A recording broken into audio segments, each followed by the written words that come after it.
Thank you बच्चों, आपने याद करवाया। बेटे आज हम बायोकेमिस्ट्री पढ़ रहे हैं। तो बायोकेमिस्ट्री में कहता है biochemistry is the branch of chemistry in which we study, क्या स्टडी करते हैं? The structure, composition and chemical, structure, composition and chemical reactions, chemical reactions of substances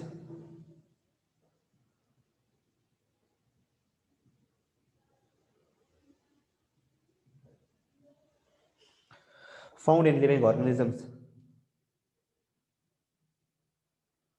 living organisms के इसमें बेटा हम क्या चीज, मैंने जैसे पहले आपको बताया कि लिविंग ऑर्गेनिजम्स की बॉडीज में जो रिएक्शन हो रहे हैं उनकी जो स्टडी है वो कहलाती है बायोकेमिस्ट्री। तो ये है डेफिनेशन बेटा बायोकेमिस्ट्री की इंपॉर्टेंट। आपको बताया ये सारे टॉपिक्स हैं, ये सारी ब्रांचेज में से कोई सी भी ब्रांच शॉर्ट क्वेश्चन में आ सकती है। तो biochemistry is the branch of chemistry in which we study the structure, composition and chemical reactions of substances found in living organisms. क्योंकि बेटा अगर आपको कल केमिस्ट्री की डेफिनेशन मैंने पढ़ाई थी याद हो, तो उसमें भी हमने यही कहा था कि chemistry is a branch of science in which we study the structure, the composition, properties and reactions of the matter. तो अगर वो कोई रिएक्शन है या वो कोई मैटर की कंपोजिशन है या वो मैटर का स्ट्रक्चर हम किसी लिविंग बॉडी में देख रहे हैं, किसी लिविंग ऑर्गेनिज्म के बॉडीज में उन किसी भी मैटर की कंपोजिशन को, उसके स्ट्रक्चर को या उसके केमिकल रिएक्शंस को स्टडी कर रहे हैं कि हमारी बॉडीज में, जैसा कि लेट्स सपोज बेटा हम बात करते हैं कि सोडियम जो मेटल है वो हमारी बॉडी में कहाँ कहाँ पर मौजूद है, उसके क्या रिएक्शन है हमारी बॉडी के अंदर। प्रोटीन्स जो हैं वो कार्बन, हाइड्रोजन, नाइट्रोजन से मिलकर बनती हैं। तो हमारी बॉडी में प्रोटीन्स कैसे बनती हैं, हमें प्रोटीन्स क्यों चाहिए, प्रोटीन्स के कौन कौन से रिएक्शन में पार्टिसिपेट करती हैं, डीएनए क्या है, कैसे बना हुआ है, कौन कौन से एटम्स उसमें मौजूद हैं। तो ये सारी स्टडी किस में आती है बेटा? बायोकेमिस्ट्री में। यानी कि लिविंग ऑर्गेनिजम्स के अंदर हम जिस डिफरेंट चीजों को डिस्कस करते हैं। लॉन्ग में भी बेटा आ सकती हैं, बिल्कुल 3-4 ब्रांचेस लॉन्ग में भी आ सकती हैं। आप इसको हर पॉइंट ऑफ व्यू से याद करो। अब इसके बाद इसका स्कोप बेटा हमने लिखना है। तो फिर इसका स्कोप लिए लिखेंगे बेटा, बिल्कुल आखिर में चले जाएं, बायोकेमिस्ट्री वाला पैराग्राफ सेकंड लास्ट में चले जाएं। Examples of applications of biochemistry are in the fields of medicine, food science and agriculture science. यहाँ पे क्या लिखेंगे? स्कोप। और मैंने कल बताया था स्कोप लिखना हर ब्रांच के साथ मस्ट है। स्कोप में क्या लाइन लिखेंगे? यहां से जो स्टार्ट हो रहे हैं ना बेटा, एग्जांपल्स ऑफ, ये वाली लाइन जो लिखी हुई है, examples of applications of biochemistry, या ऐसे कह सकते हैं एप्लीकेशंस ऑफ बायोकेमिस्ट्री और इन द फील्ड्स ऑफ मेडिसिन। यानी कि मेडिसिन बेटा बननी है ना, कोई भी मेडिसिन बननी है तो ये देखा जाएगा कि वो मेडिसिन हमारी बॉडी में जाके कैसे रिएक्ट करेगी, कौन कौन से सिस्टम्स को यूज करेगी, कौन सी चीज़ों को इफेक्ट करेगी, कौन सी चीज़ों को इफेक्ट नहीं करेगी, मेडिसिन के अंदर क्या चीज़ें होनी चाहिए, क्या नहीं होनी चाहिए, कौन सी चीज़ें हमारे लिए हार्मफुल हैं, कौन सी हमारे लिए फ़ायदेमंद है। फूड साइंसेज में इसी तरह से ये जो फूड्स ये जो इंडस्ट्रीज में फूड बन रही हैं, टिन पैक फूड्स चल रही हैं, तो क्या वो हमारे लिए बेनिफिशियल हैं, नुकसानदेह हैं, उनमें से कैसी कौन सी चीज़ें होनी चाहिए, कौन सी चीज़ें नहीं होनी चाहिए। एग्रीकल्चर में ये देखा जाता है बेटा कि ऐसे सीड्स बनाए जाएं, डेवलप किए जाएं इंडस्ट्रीज में जो ज़्यादा प्रोडक्शन देते हों, जिनको डिजीजेस कम से कम लगती हों, जो इन्वायरमेंटल इफेक्ट्स को बर्दाश्त कर सकती हों, ऐसी क्रॉप्स डेवलप की जाएं। तो ये सारे प्रोसेसेस किस में आते हैं बेटा, किसकी स्टडी में आते हैं? बायोकेमिस्ट्री में आते हैं। तो हाँ बेटा अनम, सर हमने बुक वाला डेफिनेशन, जी बेटा बुक वाली डेफिनेशन लिखनी है, मैंने भी बुक वाली लिखी है। मैंने सिर्फ जस्ट उसका पहला वर्ड ही नहीं लिखा कि biochemistry is the branch of chemistry in which we study. वो वाले मैंने कुछ वर्ड स्किप किए हैं, मैं यहाँ पे डॉटेड लाइन से इंडिकेट कर देता हूँ, वही आपने लिखने हैं। बाकी मैंने बुक से ही देख के लिखी है कि कुछ कि biochemistry is a branch of chemistry in which we study the structure, composition and chemical reactions of substances found in living organisms is called biochemistry. और फिर लिखेंगे स्कोप, तो examples of applications of biochemistry are found in the field of medicine, in the field of agriculture and food sciences। पूरा paragraph नहीं करना बेटा, पूरा paragraph नहीं करना, just definition and scope, definition and scope पढ़ लें पैराग्राफ को पूरा, आप रीड करना चाहते हैं तो पढ़ लें, क्योंकि समटाइम एमसीक्यू भी आ जाता है। मैं इसको रीड भी करवा देता हूँ। कहता है it covers all chemical processes taking place in living organisms. Living organism में जितने भी केमिकल प्रोसेसेस हो रहे हैं वो सारे बायोकेमिस्ट्री की स्टडी में आते हैं, जैसा कि synthesis and metabolism of biomolecules like carbohydrates, proteins, fats, वो किस तरह से बनते हैं, उनका क्या यूज है। Biochemistry emerge as a separate discipline when scientist, अच्छा पहले इसको केमिस्ट्री के अंदर स्टडी किया जाता था, फिर अलग ब्रांच बनाई गई बायोकेमिस्ट्री की, कब? when scientists began to study how living things obtain energy from food and how the fundamental biological changes occur during a disease। कि डिजीज होती है तो कौन कौन सी हमारी बॉडी में चेंजेस आती हैं, हम जो खाना खाते हैं हमें वहाँ से एनर्जी कैसे मिलती है। जब ये चीज़ें साइंटिस्ट ने डिस्कस करना शुरू की तो एक अलग नई केमिस्ट्री की एक नई फील्ड डेवलप हुई जिसे बायोकेमिस्ट्री कहा गया। तो जो इन बिटवीन पैराग्राफ्स हैं they are just for your general understanding, but the main thing you will have to learn from this paragraph is the definition of the biochemistry, and the second thing would be the example or the scope that is given at the end of the paragraph। बेटा second चीज अब हम move करने जा रहे हैं industrial chemistry की तरफ। अब नाम से ही पता चल रहा है, हाँ बेटा लॉन्ग क्वेश्चन भी आता है ना बेटा, 4-5 चीजों का डेफिनेशन लिखी, चीजें लिखी आपने 4 या 5 उसने बता दी हैं कि ये वाली आप एक्सप्लेन करो। तो definition scope that would be enough. Biochemistry के बाद नेक्स्ट है बेटा industrial chemistry.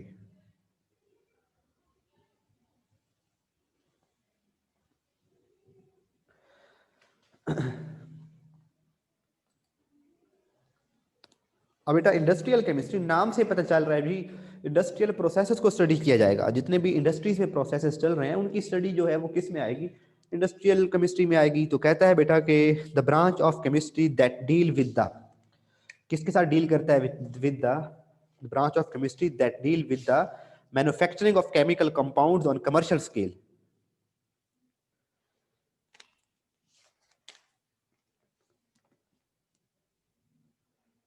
Deals with the, manufacture होता है बेटा बनाना, manufacturing of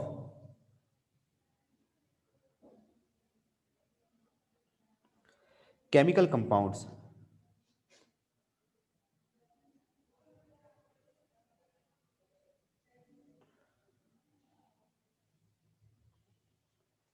manufacturing of chemical compounds on commercial scale. Commercial scale का मतलब होता है बेटे बड़े पैमाने पर।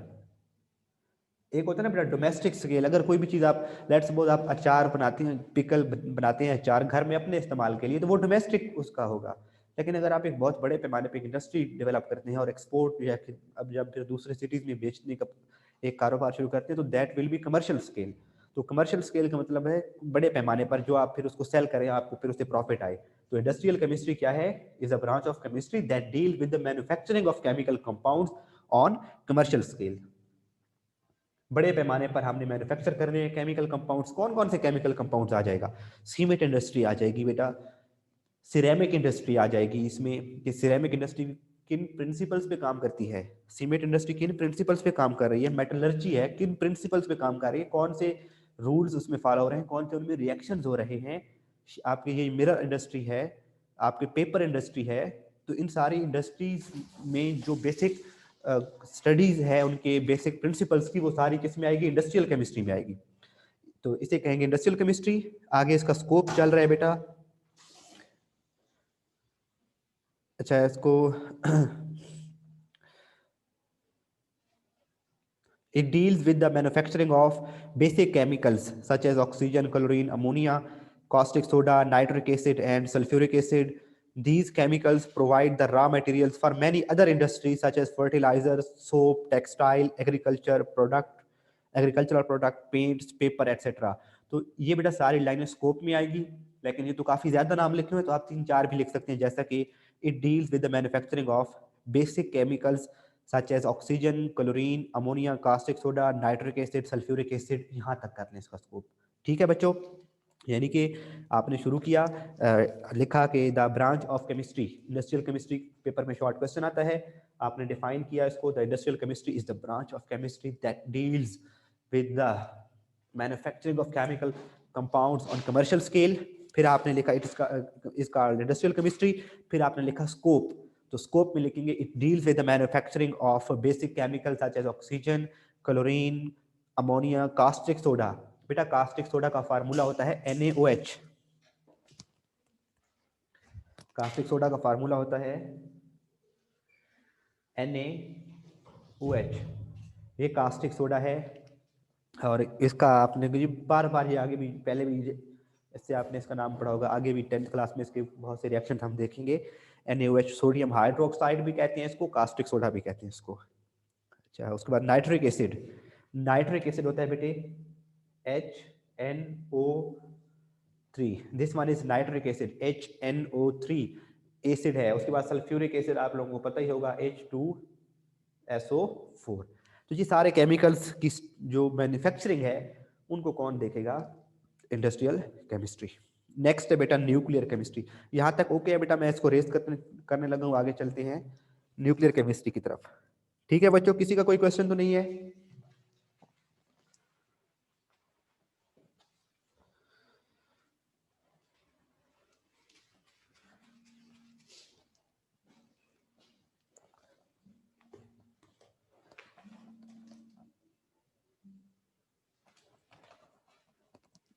न्यूक्लियर केमिस्ट्री,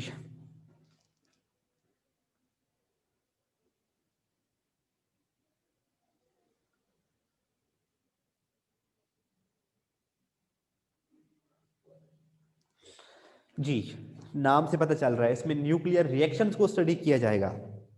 और ये स्टडी किया जाएगा कि न्यूक्लियर रिएक्शंस को हम कैसे अपने फायदे के लिए इस्तेमाल कर सकते हैं। न्यूक्लियर रिएक्शंस को स्टडी करेंगे इस ब्रांच में। तो कहते हैं बेटा nuclear chemistry is a branch of chemistry that deals with the radio activity, nuclear processes and properties. मैं बताता हूँ इन वर्ड्स का मतलब बताता हूँ, अभी मैं जरा लिख ले। Deals with the radio activity, nuclear chemistry deals with the radioactivity,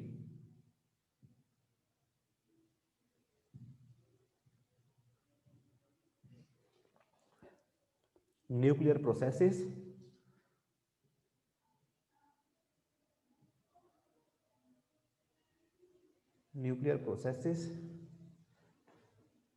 and properties।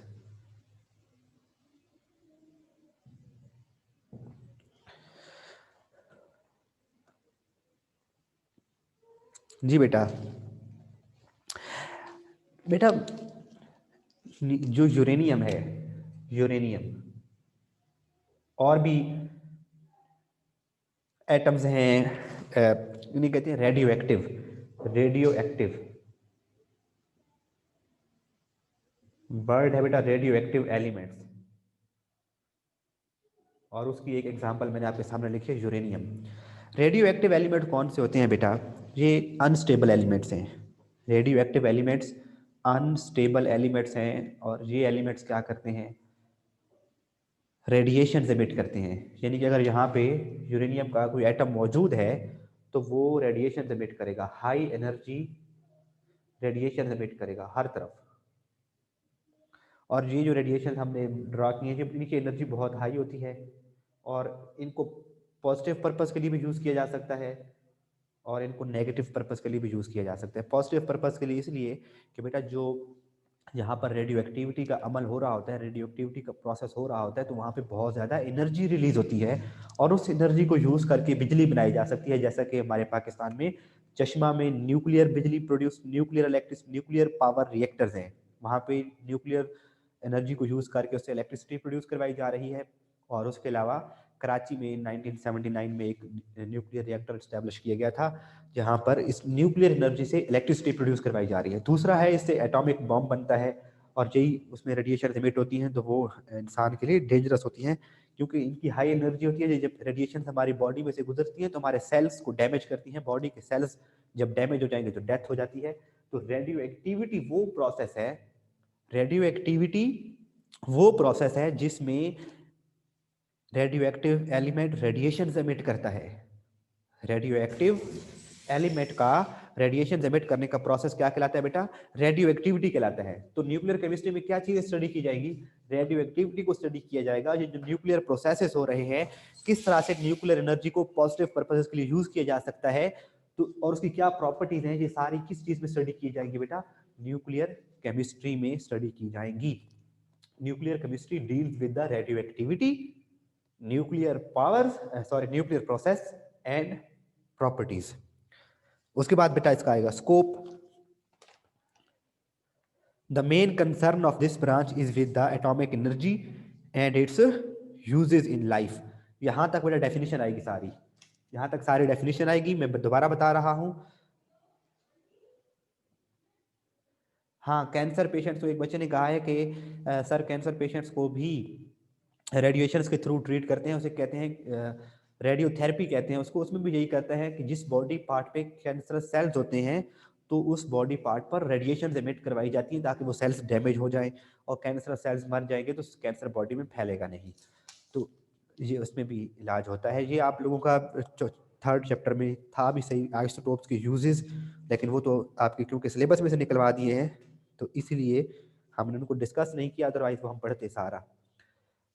तो बेटा न्यूक्लियर केमिस्ट्री की डेफिनेशन में दोबारा बता रहा हूँ, आप कहाँ तक मार्क करेंगे, मैं रीड कर रहा हूँ, साथ में फॉलो करेंगे। 18 बच्चे ही मौजूद हैं अभी तक, ओके। और मोस्टली गर्ल्स हैं। बॉयज में से कौन है? एक है गुलाम मुस्तफ़ा, हुज़ैफा, अब्दुल्ला और शमास। तो डेफिनेशन बेटा मैं बता रहा हूं, कहां तक मार्क करेंगे। Nuclear chemistry is the branch of chemistry that deals with the radio activity, nuclear processes and properties. The main concern of this branch is with atomic energy and it's uses in daily life. यहां तक definition करेंगे और बिल्कुल फिर इसी paragraph की second last line पे चले जाएं। सेकंड लास्ट लाइन पे चले जाएं, वहां पे लिखा हुआ है इट हैज वास्ट एप्लीकेशंस, तो वहां पे हेडिंग देंगे scope.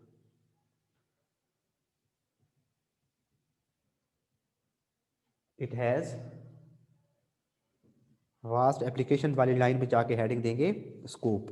It has vast applications in medical treatment, radiotherapy, जिस तरह से बच्चे ने अभी जिक्र किया था कि मेडिकल ट्रीटमेंट में यूज करते हैं इसको।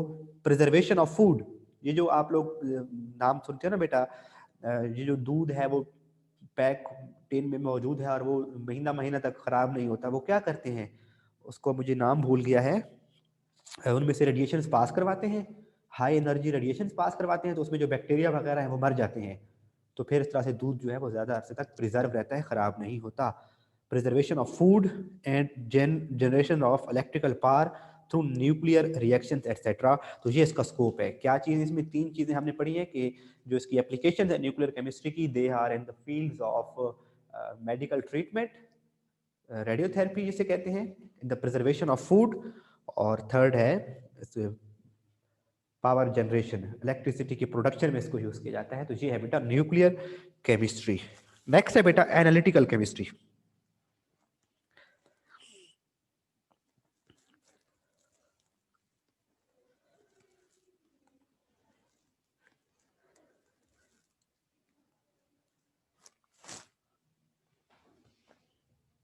ठीक है बच्चों, जहां तक चले आगे।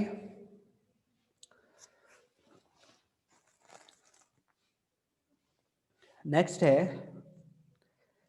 Environmental chemistry.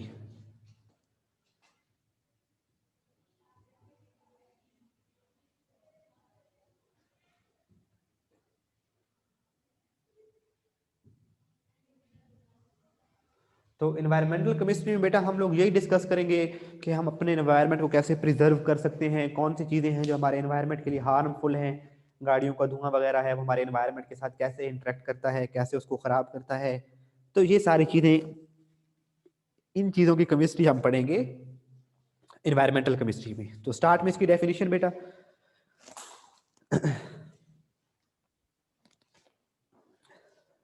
environmental chemistry is the branch of chemistry in which we study about।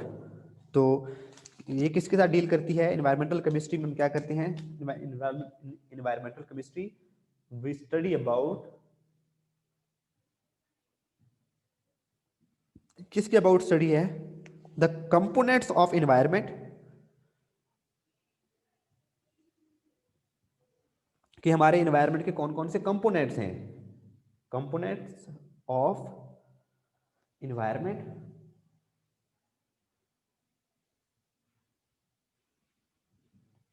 उसके बाद and effects of human activities on environment, and effects of human activities on environment. क्या स्टडी करेंगे हम इस ब्रांच में? Study about the components of environment, हमारे environment के कौन कौन से कंपोनेंट्स हैं। तो जी हमारे एनवायरमेंट के कौन कौन से कंपोनेंट्स हैं?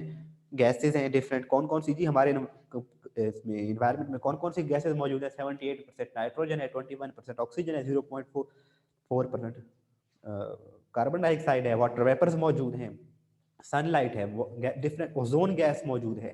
तो ये सारी इन चीज़ों की, ये जो हमारे एनवायरनमेंट के कंपोनेंट्स हो गए। और फिर effects of human activities on environment, और हमारी एक्टिविटी से एनवायरनमेंट पे क्या इफेक्ट हो रहा है। जैसे ग्लोबल वार्मिंग हो गई, ग्रीन हाउस इफेक्ट हो गया, ग्लेशियर्स की मेल्टिंग हो गई, तो ये हमारी ही वेदर और क्लाइमेट चेंजेस आ रही हैं। तो इंसान की एक्टिविटीज की वजह से, कैसे भाई, हमारी कौन सी एक्टिविटीज की वजह से हम बहुत ज़्यादा डिफॉरेस्टेशन काज करवा रहे हैं, तो इन्वायरमेंट इफेक्ट हो रहा है। हम जंगल काट के वहाँ पे फैक्ट्रीज और घर बनाई जा रहे हैं, गाड़ियां बहुत ज़्यादा इस्तेमाल कर रहे हैं, तो फॉसिल फ्यूल बर्न हो रहा है, धुआं प्रोड्यूस हो रहा है, तो इन्वायरमेंट इफेक्ट हो रहा है। ये सारी स्टडीज किस में आएगी? एनवायरमेंटल केमिस्ट्री में आएगी। तो बेटा सबसे पहले इसकी आप डेफिनेशन मार्क करेंगे। It is a branch of chemistry in which we study about the components of environment and the effects of human activities on environment।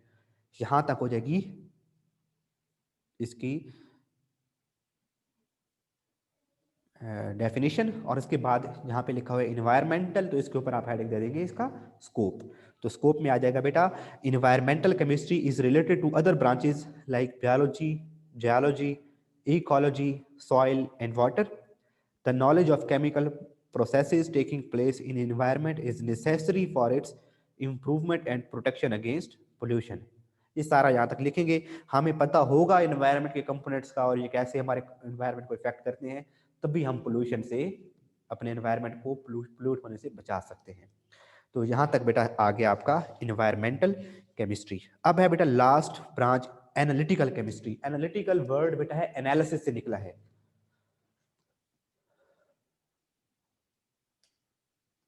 अच्छा, एक बच्चा कह रहा है अब सर हम हॉर्सेस तो इस्तेमाल करने से रहे।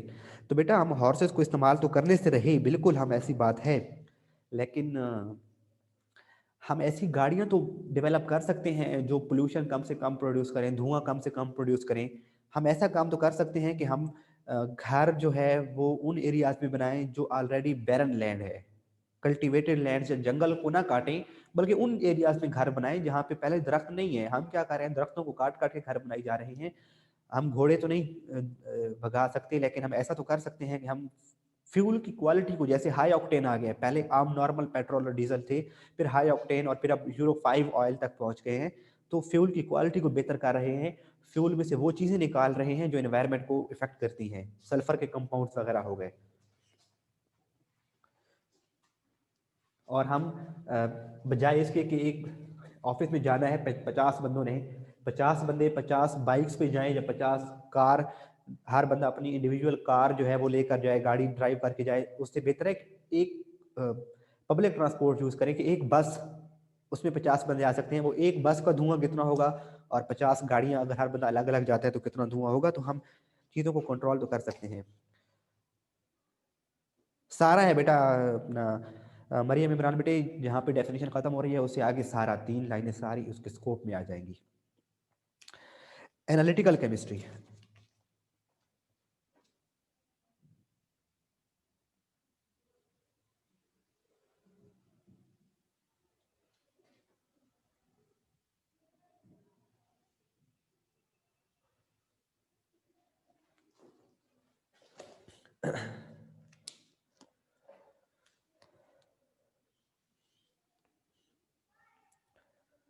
हाँ बेटा, हमारे पास लास्ट 10 मिनट्स हैं, तो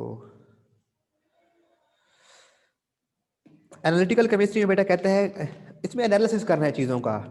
एनालिसिस किया जाता है बेटा, क्वालिटी चेक की जाती है, क्वांटिटी चेक की जाती है। कोई भी सब्सटेंस बनाते हैं इंडस्ट्री में तो दो चीज़ें देखी जाती हैं, कितनी क्वांटिटी में प्रोड्यूस हो रही है और किस क्वालिटी में। तो हम अच्छी क्वालिटी और ज़्यादा क्वांटिटी चाहते हैं, तो ये सारी चीज़ें बेटा किस में आएंगी, एनालिसिस करेंगे, देखेंगे कि फ़ायदा हो रहा है, नुकसान हो रहा है, ये सारी चीज़ें किस में आएंगी, एनालिटिकल केमिस्ट्री में आएंगी। The branch of chemistry that deals with the separation, ये किसके साथ डील करेगी, analytical chemistry deals with the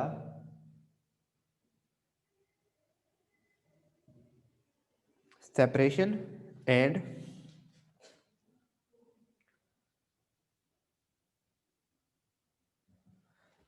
analysis of a sample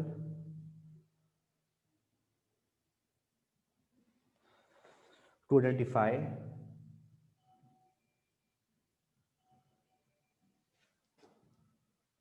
its components। क्या मतलब है आइडेंटिफाई इट्स कंपोनेंट्स, और सैंपल का क्या मतलब है? कोई भी इंडस्ट्री में एक बड़े पैमाने पर बेटा, लेट्स सपोज हम सोप बना रहे हैं, इंडस्ट्रियल केमिस्ट्री की उसमें आएगा सोप की प्रोडक्शन। तो एक बहुत बड़े पैमाने पे सोप की प्रोडक्शन हो रही है, तो हम ये चेक करना चाहते हैं कि इसके अंदर कौन कौन से, क्या इसके अंदर डिजायर्ड कंपोनेंट्स मौजूद हैं, क्या इसमें डिजायर्ड कंपोनेंट्स डिजायर्ड क्वांटिटी में मौजूद हैं कि नहीं। तो हम क्या करेंगे, जिस तरह से आप लोग चाय बनाते हैं, एक कप में, एक आपकी केतली में चाय बन रही है, आप उसका थोड़ा सा सैंपल बाहर निकालते हैं, उसको चखते हो, उसको चख लेंगे, क्या इसमें चीनी ठीक है, क्या इसमें पत्ती वगैरह ठीक है, क्या इसमें सारी चीज़ों की कंसंट्रेशन ठीक है या नहीं। तो वो आप थोड़ा सा क्या निकालते हो, सैंपल निकालते हो ना बेटा। उसमें से आप सालन बना रहे हो तो उसको चखना है, क्या इसमें नमक ठीक है, क्या इसमें मसाला ठीक है, क्या इसमें मिर्च वगैरह ठीक है। तो आप क्या कर रहे हो, उसका सैंपल निकाल रहे हो, उसको चख रहे हो। तो एनालिटिकल केमिस्ट्री में क्या करते हैं, it deals with the separation and analysis of sample. कि कोई भी इन्वायरमेंट, सॉरी, कोई भी प्रोसेस हो रहा है, केमिकल प्रोसेस हो रहा है जिसमें किसी चीज़ की मैन्युफैक्चरिंग हो रही है, तो उसका थोड़ा सा सैंपल को निकालना है।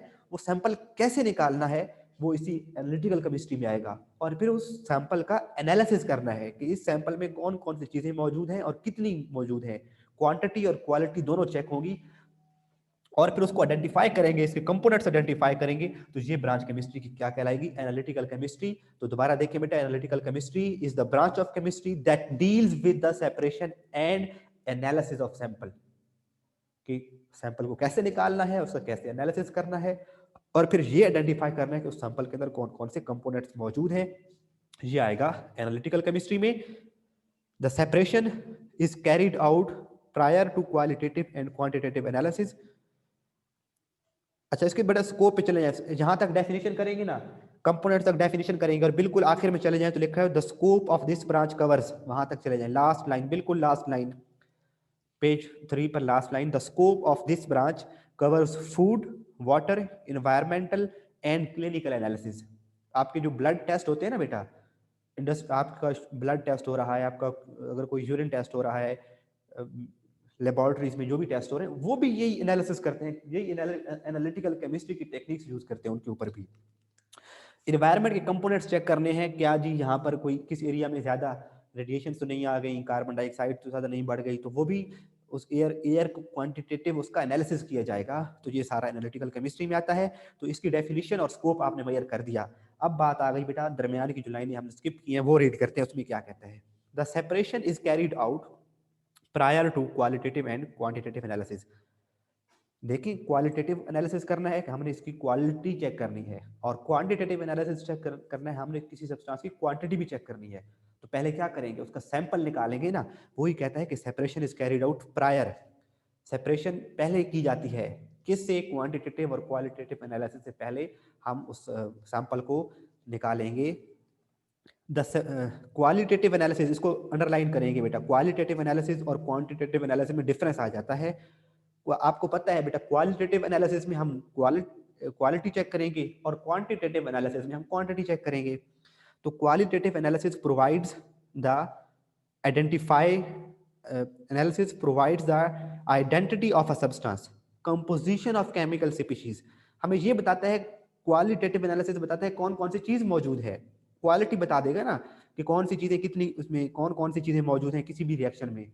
जैसे अगर चाय में देखें, आप चखते हैं तो क्वालिटेटिव एनालिसिस ये होगा कि इसके अंदर दूध मौजूद है, पानी मौजूद है, इसके आपने अंदर पत्ती डाली हुई है और आपने इसमें चीनी डाली हुई है और आपने इसमें इलायची डाली हुई है, ये इसकी हो गई क्वालिटेटिव एनालिसिस हो गया। Qualitative analysis provides the identity of substances, just substances को आइडेंटिफाई करके बताएगा कि ये चीजें मौजूद हैं।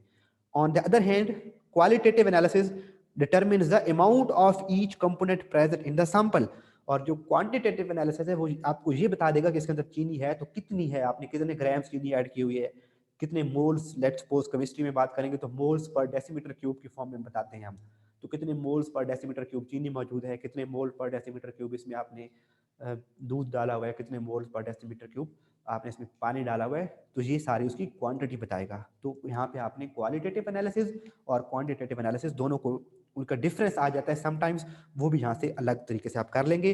क्वालिटेटिव एनालिसिस हमारे पास कितने मिनट हैं, जस्ट 3 मिनट्स हैं। Qualitative analysis provides the identity of a substance, यानी कि वो कंपोजिशन ऑफ केमिकल स्पीशीज बताएगा, while the quantitative analysis determines the amount of each component present in the sample। तो यहां तक बेटे क्वांटिटेटिव और क्वालिटेटिव एनालिसिस का डिफरेंस आ सकता है। तो ये हमारा बेटा आज का टॉपिक था, यहाँ पे हमारी केमिस्ट्री की सारी जो ब्रांचेस थी वो हम लोगों ने पढ़ ली हुई हैं। तो अगर यहाँ तक किसी बच्चे का कोई क्वेश्चन है तो बता दें, अगर ये टॉपिक आपका क्लियर है तो बता दें कि क्लियर है, डन, यस। तो उसके बाद बेटे हम इंशाल्लाह कल जो है वो मूव करेंगे पेज नंबर 4 पर और बेसिक डेफिनेशन देखेंगे, मैटर क्या है, सब्सटेंस क्या है, मिक्सचर क्या है, फिजिकल और केमिकल प्रॉपर्टीज, ये सब चीज़ें कल डिस्कस करेंगे, एलिमेंट्स वगैरह। तो ओके, तो बच्चों आज के लिए हमारा था ये टॉपिक, इंशाल्लाह मिलते हैं नेक्स्ट क्लास में। इनको अच्छे से याद करना है बेटा, इनको याद करेंगे तो ही अब है, क्योंकि अब रिवीजन हो रही है, साथ साथ याद करें, इनको छोड़ना नहीं है बेटा। और यहाँ से पक्की बात है बेटा, 2 नंबर का शॉर्ट क्वेश्चन तो लाजमी यहाँ से आएगा, इन ब्रांचेस में से।